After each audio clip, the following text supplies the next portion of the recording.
Pada akhir abad ke-11, dunia Islam terbentang luas dari Spanyol hingga India. Namun, kekuatannya mulai retak dari dalam. Dinasti Abbasiyah di Baghdad melemah secara politik, dan wilayah Syam terpecah antara dinasti Seljuk, Fatimiyah, dan penguasa lokal yang saling bersaing.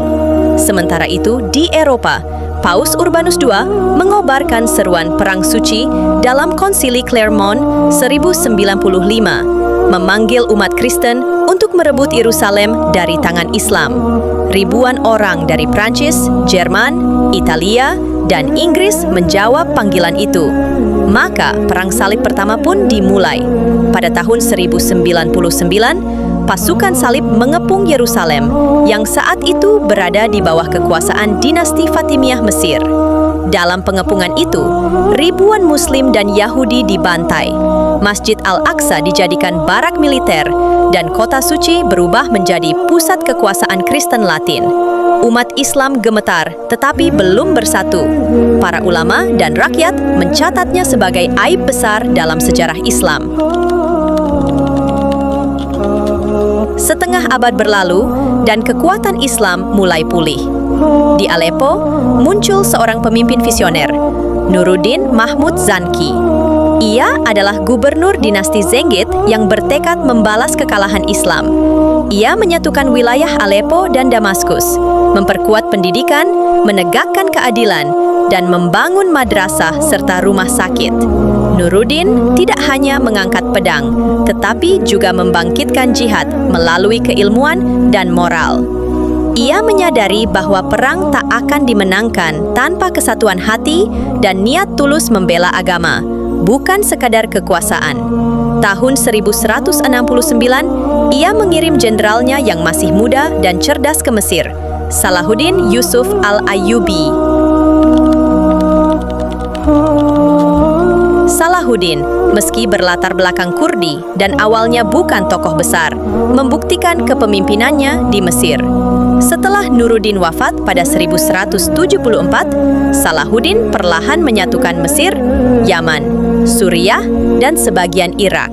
Selama lebih dari 10 tahun, ia mempersiapkan perang besar, bukan sekadar balas dendam, tapi misi suci membebaskan Yerusalem, tanah suci tiga agama, dari penjajahan salib. Puncaknya adalah pertempuran Hattin, 4 Juli 1187.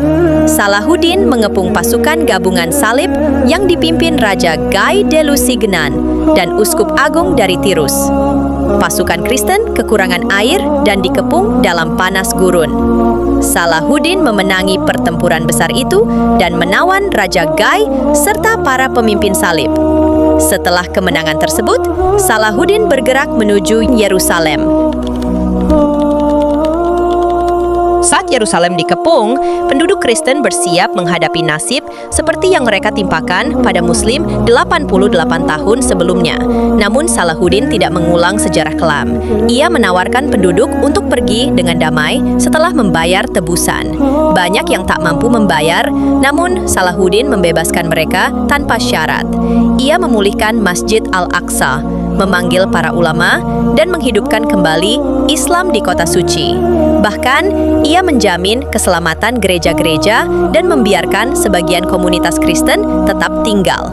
Inilah momen terbesar dunia Islam dalam Perang Salib.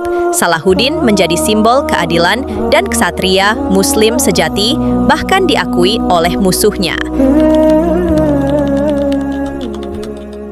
Kekalahan telak di Yerusalem memicu kemarahan Eropa, maka dimulailah Perang Salib ketiga, dipimpin oleh 3 raja besar, Richard Dembeleuh, Inggris, Richard si Hati Singa, Philip II, Perancis, Frederick Barbarossa, Jerman. Pertempuran demi pertempuran terjadi di pesisir Palestina, khususnya di Acre dan Arsuf. Richard adalah komandan hebat, dan Salahuddin menghadapi tantangan berat. Namun, tidak ada di antara mereka yang berhasil menjatuhkan lawan secara mutlak.